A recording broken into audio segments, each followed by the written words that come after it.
प्रधानमंत्री ने कहा है कि प्राकृतिक खेती को लेकर देश में बड़ा अभियान चल रहा है।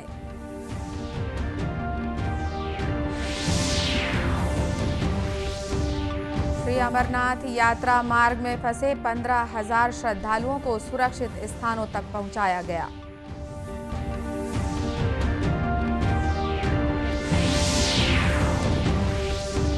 छत्तीसगढ़ में भी कोरोना संक्रमण की दर में लगातार वृद्धि।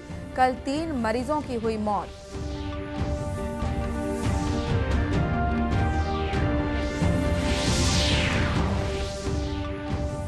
और ईद उल अजहा का पर्व आज धार्मिक श्रद्धा और आस्था के साथ मनाया जा रहा है।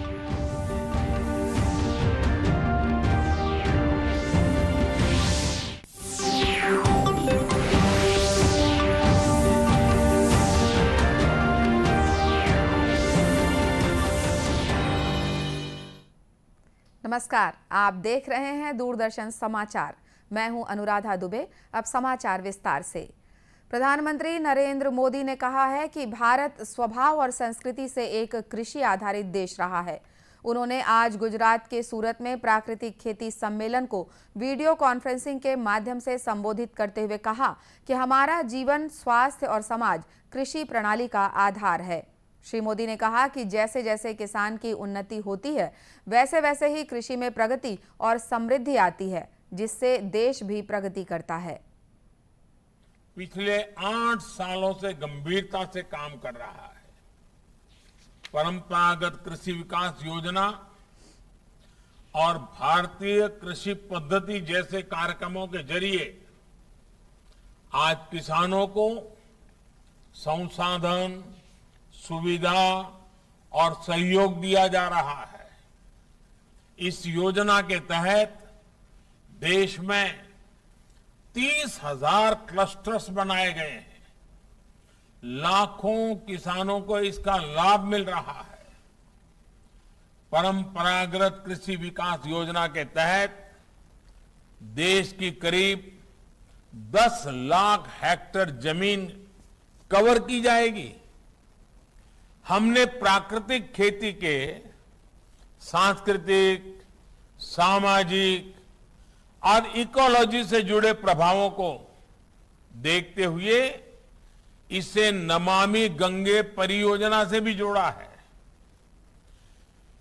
प्राकृतिक खेती को प्रमोट करने के लिए आज देश में गंगा के किनारे अलग से अभियान चलाया जा रहा है, कॉरिडोर बनाया जा रहा है। प्राकृतिक खेती की उपज की बाजार में अलग से मांग होती है, उसकी कीमत भी ज्यादा मिलती है। इस समारोह में सूरत में प्राकृतिक खेती को अपनाने वाले हजारों किसानों और अन्य हितधारकों ने भाग लिया। जम्मू कश्मीर में श्री अमरनाथ गुफा के निकट बादल फटने की घटना में मारे गए श्रद्धालुओं की संख्या 16 हो गई है। कई श्रद्धालुओं के मलबे में दबे होने की आशंका है। राहत और बचाव कार्य तेजी से चलाए जा रहे हैं। सेना, बीएसएफ, सीआरपीएफ तथा राष्ट्रीय और राज्य आपदा मोचन बल की टीमों सहित कई एजेंसियां बचाव कार्यों में जुटी हैं।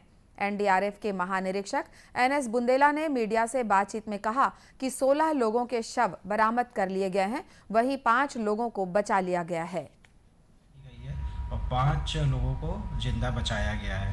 अभी और भी लोगों के दबे होने की आशंका है, तो उसके लिए जो पैरामिलिट्री फोर्स है, सिक्योरिटी फोर्सेज है और एनडीआरएफ है, इनका वर्क डिस्ट्रीब्यूशन करके ये वहाँ पर अभी भी लोगों को ट्रेस करने में लगी हुई है। ये बचाव कार्य कल शाम से चल रहा है, रात में भी कंटिन्यू रहा है, दिन में भी हमारी टीमें काम कर रही है और एडिशनल फोर्सेस भी वहाँ पहुँचाई गई हैं और ये कंटिन्यू रात में भी ये टीमें हमारी काम करती रहेंगी।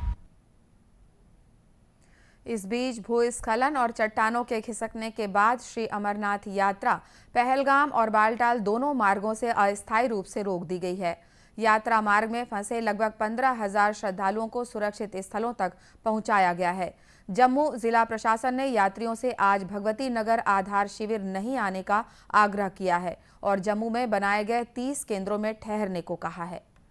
देश में कोरोना संक्रमण के मामले फिर से बढ़ते नजर आ रहे हैं। देश में कोरोना संक्रमण के सक्रिय मरीजों की संख्या 1,28,000 को पार कर गई है। बीते 24 घंटों में कोरोना संक्रमण के 18,000 से अधिक नए मामले सामने आए हैं। वहीं शनिवार को 14,500 से अधिक मरीज स्वस्थ हुए हैं। इस बीच छत्तीसगढ़ में भी कोरोना संक्रमण की दर में लगातार वृद्धि दर्ज की जा रही है। प्रदेश भर में कल हुए 10,187 सैंपल्स की जांच में 258 व्यक्ति कोरोना संक्रमित पाए गए हैं। इन्हें मिलाकर प्रदेश में अब तक 11,56,000 से अधिक कोरोना संक्रमित मरीज मिल चुके हैं। इनमें से 11,40,000 से अधिक मरीज स्वस्थ हो चुके हैं। वर्तमान में 1,455 कोरोना संक्रमित मरीजों का प्रदेश के विभिन्न अस्पतालों या होम आइसोलेशन में इलाज चल रहा है। इस बीच कल प्रदेश में कोरोना संक्रमण से 3 मरीजों की मौत भी हुई है। इधर राज्य सरकार के प्रवक्ता और कैबिनेट मंत्री रविंद्र चौबे ने पत्रकारों से बातचीत करते हुए कहा कि कोरोना का संक्रमण फिर से बढ़ने लगा है, इसलिए सभी लोगों को कोरोना से बचाव के लिए जारी दिशा निर्देशों का कड़ाई से पालन करना होगा। उन्होंने कहा कि लोगों को बूस्टर डोज लगाने के लिए आगे आना चाहिए। कोरोना का फिर से संक्रमण बढ़ने की बात है। दुर्ग, रायपुर, बिलासपुर में तब दूर से दिखाई दे रहा है कि संक्रमण बढ़ेगा, लेकिन पैनिक होने की कोई ज़रूरत नहीं है। छत्तीसगढ़ में बहुतों ने वैक्सीनेशन करा लिया है, इसलिए इसमें डरने जैसी कोई बात नहीं है, लेकिन सावधानी आवश्यक है। मास्क का उपयोग अब शुरुआत कर देना चाहिए। वहीं छत्तीसगढ़ विधानसभा में नेता प्रतिपक्ष धर्मलाल कौशिक ने मीडिया से बातचीत में कहा है कि लोगों को मास्क का उपयोग करना चाहिए, साथ ही भीड़-भाड़ वाली जगहों में जाने से बचना चाहिए। प्रभाव अभी बढ़ते जा रहा है और पेशेंट लगातार मिल रहे हैं। मुझे ऐसा लगता है कि सावधानी बरतने की आवश्यकता है। जब एकदम उसका विस्फोट हो जाए उस समय कुछ नहीं कर पाएंगे, इसलिए पहले जो आवश्यक उसमें जो कार्रवाई करनी चाहिए और उपबंध करनी चाहिए ज़रूरी है। और नहीं तो 2 बार कोरोना का कहर हम लोगों ने समय में देखा है पिछले समय में। इससे सावधानी बरतते हुए कि ऐसी स्थिति न बने, उसके लिए सरकार को अभी से एहतियात बरतने की आवश्यकता है। श्री कौशिक ने कहा कि राज्य सरकार को भी इस दिशा में आवश्यक कदम उठाने की आवश्यकता है, ताकि चौथी लहर की आशंका को समय रहते रोका जा सके। बीजापुर जिले में बीती रात से हो रही भारी बारिश से नदी नाले उफान पर हैं। इस बीच खबर मिली है कि बीती रात भोपालपट्टनम अनुविभाग में पीडीएस चावल से भरा ट्रक मेट्टूपल्ली से होकर गुजरने वाले बड़ा नाला में बह गया है। बताया जाता है कि बरसाती नाले को पार करते समय तकनीकी खराबी के कारण ट्रक का इंजन बंद हो गया, जिसके बाद ट्रक बरसाती नाले में बह गया। हालांकि इस घटना में ट्रक चालक को सुरक्षित बचा लिया गया है।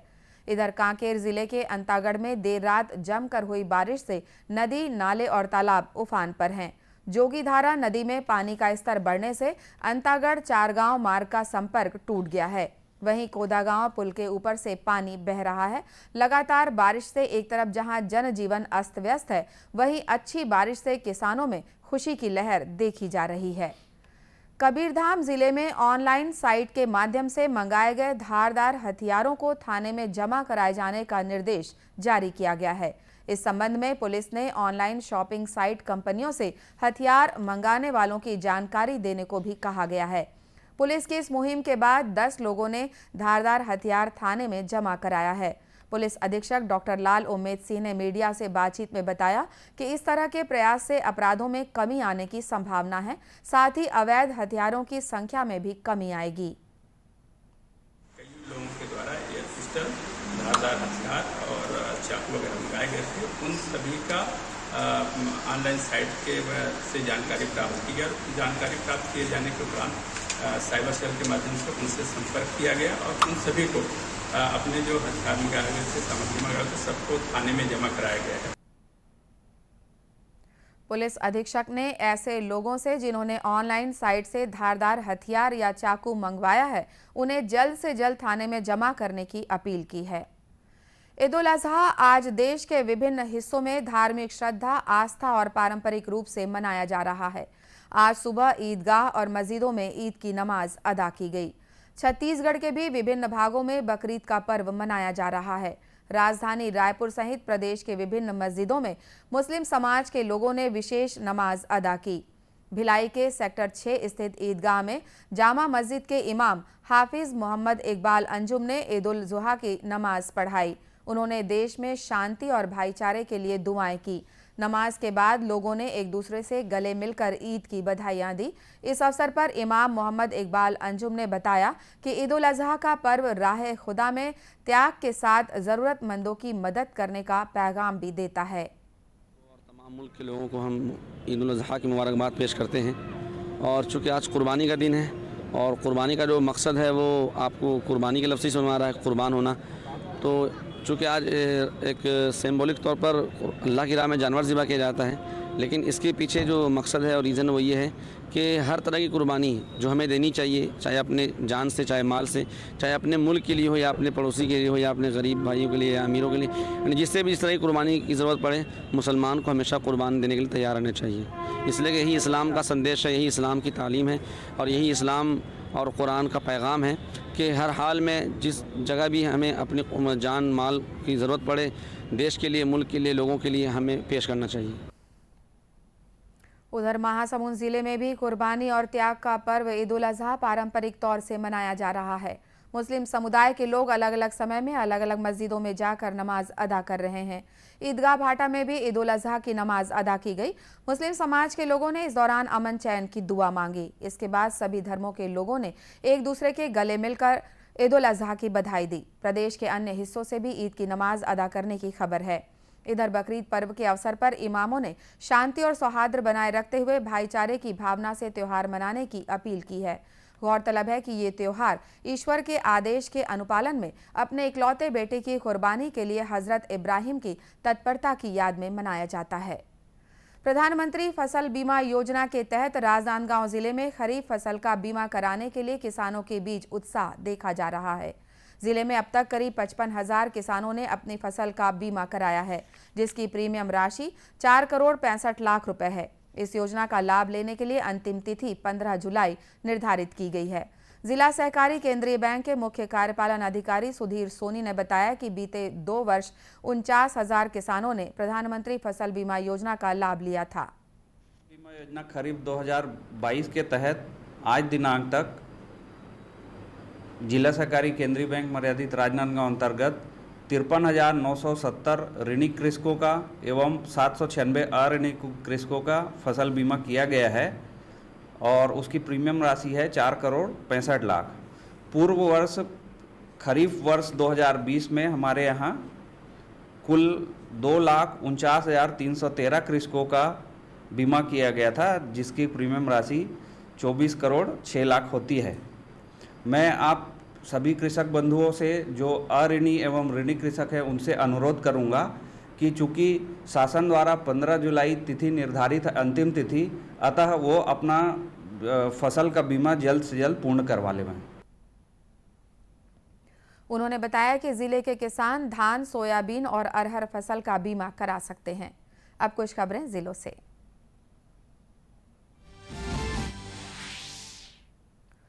मुख्यमंत्री भूपेश बघेल ने जांजगीर चांपा जिले के पिहरीद गांव के बोरवेल में गिरे राहुल की शिक्षा और स्पीच थेरेपी का खर्च राज्य सरकार द्वारा वहन करने और राहुल के परिवार की आर्थिक परिस्थितियों को ध्यान में रखते हुए 5 लाख रुपए की आर्थिक मदद करने की घोषणा की। मुख्यमंत्री ने राहुल के परिजन को रोजगार देने के भी निर्देश दिए। छत्तीसगढ़ के एकमात्र घुड़सवार रेजिमेंट के कमान अधिकारी कर्नल तुषार उपासनी ने बेमेतरा जिले के मटका गांव में स्थित शासकीय हाई स्कूल में चल रहे एनसीसी गतिविधियों का निरीक्षण किया। इस दौरान उन्होंने प्रतिभाशाली छात्रों का सम्मान भी किया। उन्होंने कहा कि अग्निवीर योजना युवाओं के लिए देश सेवा के लिए स्वर्णिम अवसर है। इंग्लैंड में इंटरनेशनल वेटरन क्रिकेट प्रतियोगिता का आयोजन किया जा रहा है। प्रतियोगिता में छत्तीसगढ़ के अब तक के एकमात्र सीनियर अंतर्राष्ट्रीय क्रिकेट टीम के खिलाड़ी भिलाई के राजेश चौहान भी शामिल होंगे। Rajesh veteran cricket association of India से खेलेंगे। प्रतियोगिता में भारत सहित इंग्लैंड, वेस्टइंडीज और वेल्स की वेटरन टीमें हिस्सा ले रही हैं। ये प्रतियोगिता 50 से अधिक उम्र वालों के खिलाड़ी के लिए फ्रेंडली सीरीज है। दूरदर्शन केंद्र रायपुर से प्रसारित होने वाले प्रादेशिक समाचार को आप YouTube पर भी देख सकते हैं। हमारे YouTube channel Chhattisgarh DD news पर प्रादेशिक समाचार उपलब्ध रहेगा। यूट्यूब चैनल का लिंक और QR कोड आप स्क्रीन पर देख सकते हैं। अपने एंड्रॉयड फ़ोन से QR कोड स्कैन कर आप छत्तीसगढ़ DD न्यूज़ लिंक पर जा सकते हैं। इसके अलावा छत्तीसगढ़ DD न्यूज़ फेसबुक और ट्विटर पर भी उपलब्ध है। इसी के साथ ये समाचार बुलेटिन समाप्त हुआ। नमस्कार।